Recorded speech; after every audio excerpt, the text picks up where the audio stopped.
अच्छा, अब मैंने इसकी कन्फ्यूजन दूर करने के लिए शुरू से आपको बता देता हूँ कि हमारे पास रिप्रेजेंटेशन ऑफ ग्राफ के अंदर एडजेसेंसी मैट्रिक्स रिप्रेजेंटेशन होती है, दो कैटेगरीज, और एडजेसेंसी लिस्ट रिप्रेजेंटेशन होती है।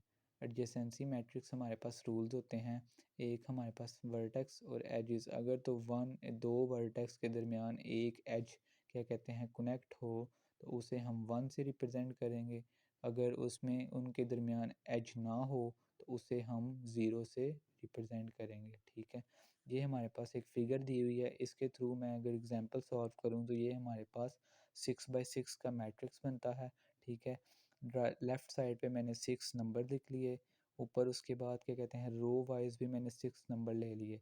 अब मैं देखना ये है कि 1 1 से कनेक्ट है, जहाँ जहाँ पे कनेक्टेड होगा वो हम ज़ीरो से कंसीडर करेंगे, और जहाँ से हमारे पास क्या कहते हैं कनेक्ट नहीं होगा उसे हम क्या कहते हैं जो जो कनेक्ट नहीं होगा उसे हम ज़ीरो से कंसीडर करेंगे, और जो जो कनेक्ट होगा उसे हम वन से कंसीडर करेंगे।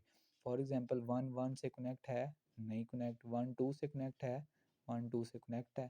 ठीक है, तो इसलिए मैंने 1 लिख दिया। 1 3 से कनेक्ट है, 1 3 से कनेक्ट है, इसलिए हमने 1 लिख दिया। 1 4 से कनेक्ट है, इसलिए मैंने नहीं है, हम डायरेक्ट तो नहीं जा सकते 1 4 से, 1 तो 2 के साथ कनेक्ट है और 3 के साथ कनेक्ट है, इसलिए हमने 0 लिख दिया।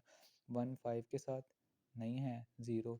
1 6 के साथ 0 नहीं है, तो इसलिए हमने 0 लिखा। एज इट इज़ ऐसे ही हमने सारे पेयर को सॉल्व करना है, और ये हमारे पास 6 बाई 6 का मैट्रिक्स है। ठीक है, मैट्रिक्स कोई भी आ जाए वो हमने क्या कहते हैं आंसर उसका इसी तरह ही निकालना है, बस रूल याद रखना है कि अगर हमारे पास एजिस दो पॉइंट के दरमियान, दो वर्टेक्स के दरमियान मतलब कनेक्ट हैं तो वो हम वन होगा, अगर तो कनेक्ट नहीं है तो वो हमारे पास ज़ीरो होगा।